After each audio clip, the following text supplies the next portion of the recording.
Comedy की नहीं जाती, कॉमेडी हो जाती है, बात ये है। मैं अपनी ज़ाती ज़िंदगी में फ़नी हूँ, my life is funny and interviews देना मुझे बहुत वो डॉन्टिंग लगते हैं, सो इसलिए मैं भागती हूँ इंटरव्यू से actually. I am not gonna lie, very honest answer।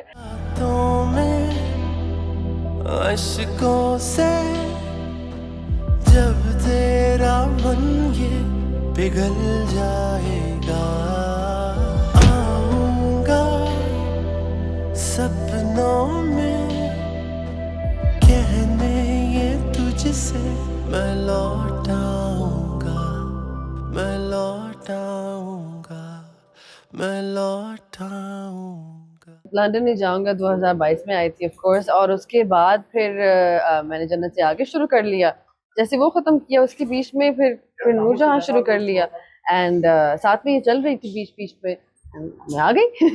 फिर भी बहुत ज्यादा है in comparison to a lot of people. I feel like मैंने कुछ ज्यादा ही फिल्में कर ली है, to be honest. I started with Na Maloom Afraad, Parwaaz जुनून, जवानी फिर नहीं आनी, लंदन नहीं जाऊंगा, एंड नाउ अभी you know that's a lot of movies to my name I think still. लेकिन फिर भी एज यू नो कि मैं बहुत picky हूँ when it comes to my characters. I'm very picky with my scripts as well.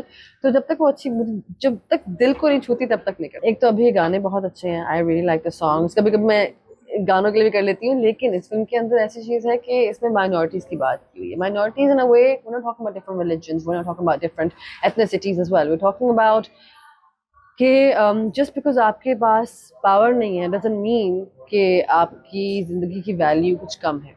और इस चीज़ के बारे में बात की गई है अभी के अंदर। I think it's a very important topic that we haven't spoken about. Pakistan में ये अमूमन होता है कि हम अमीर अमीर होता जाता है, पावरफुल पावरफुल होता जाता है, गरीब गरीब होता जाता है। सो आई थिंक उस हिसाब से इसमें ये बात की गई है and it's very important topic that I feel like should have been spoken about long time ago. मेरा कैरेक्टर है एक लड़की का जो सिमिलर टू मी है एक्चुअली, बातें मेरी तरह करती है वो। मैं आउट गोइंग नहीं हूँ, मैं इंट्रोवर्ट, लेकिन ये थोड़ी सी एक्सट्रोवर्टेड लड़की है। तो ये एक फ़र्क है मुझ में और ज़ारा में कि वो थोड़ी एक्सट्रोवर्टेड है, मैं इंट्रोवर्टेड हूँ। लेकिन जब वो किसी चीज़ के लिए स्टैंड लेती है तो फिर वो लाइक निडर होकर स्टैंड लेती है। So that's one thing that is very similar. She is a little funny, I think I am funny and yeah that's what it is. Comedy की नहीं जाती, कॉमेडी हो जाती है, बात ये है। तो लेकिन वो ये कॉमेडी फिल्म, अभी कॉमेडी करना बहुत मुश्किल है। I think one of the hardest thing you can do is to make somebody laugh. मैं अपनी ज़ाती ज़िंदगी में फ़नी हूँ, my life is funny. That's what it is. Gauhar is a great artist. Like he's phenomenal when it comes to music. Honestly, like I think आप उनकी history भी उठा के देख ले. Few of the songs that have become the anthems of our music industry have come out from either Jal Band or either Gauhar. So he's contributed quite a bit. Like चाहे वो आदत ले लें, सजनी ले लें, या several other songs as well.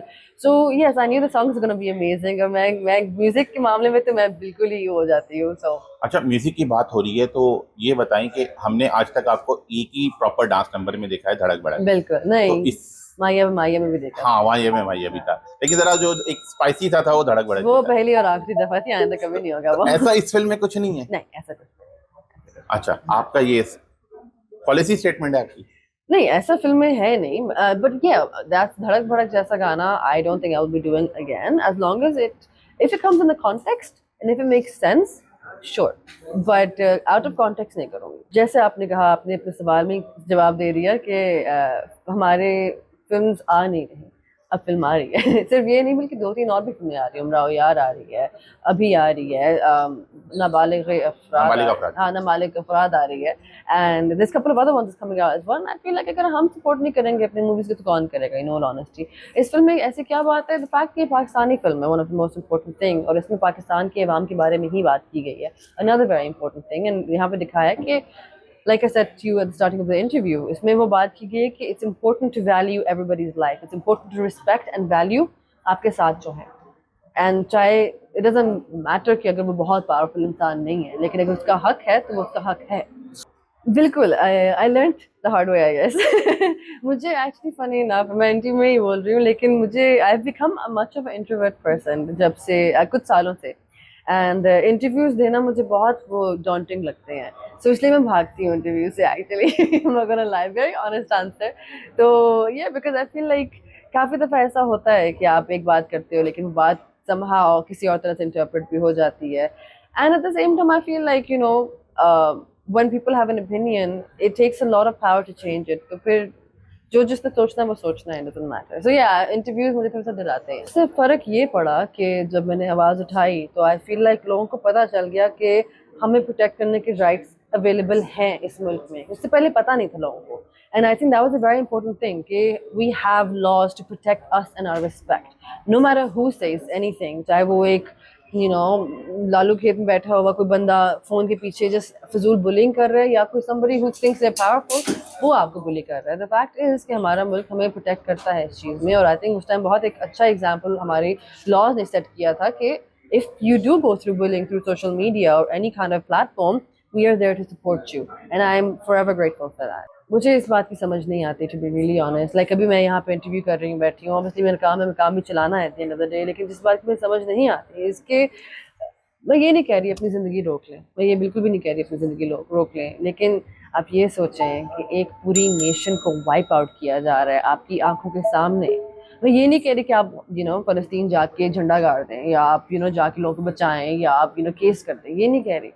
आप एक छोटी से छोटी चीज़ कर सकते हैं कि आप कंडेम कर सकते हैं, आप बात कर सकते हैं उसके बारे में. लोगों को पता होना चाहिए. आपको पता है कि 250 दिन होने वाला है, ठीक है, और अभी तक ऐसे लोग हैं जिनको पता ही नहीं है कि फ़लस्तीन में हो क्या रहा है. This is killing our humanity. अगर आप इतने ही यूज्ड टू हो जाओगे, इतने ही नॉर्मल हो जाओगे इस चीज़ को लेके, वो तो चलता रहता है, तो फिर ह्यूमैनिटी कहाँ है हमारी. तो which is why we can not stop talking about फ़लस्तीन, बिकॉज हम जब यहाँ बैठ के इंटरव्यूज़ कर रहे हैं तो वहाँ पे अभी बम्बार्डमेंट हो रही है और बच्चे मर रहे हैं, लोगों की फैमिलीज उजड़ रही हैं और एक नेशन कम्प्लीटली वाइप आउट हो रही है. If we can't even speak about it, फिर हमारा क्या फ़ायदा. आई जेन्युइनली, अगर हम ये नहीं कह रही अगेन कि खड़े हो जाओ, लड़ो, ये फिर बात भी नहीं कर सकते तो फिर क्या फ़ायदा, क्या है इंसान होने का, क्या फ़ायदा. This is humanity, this is nothing else.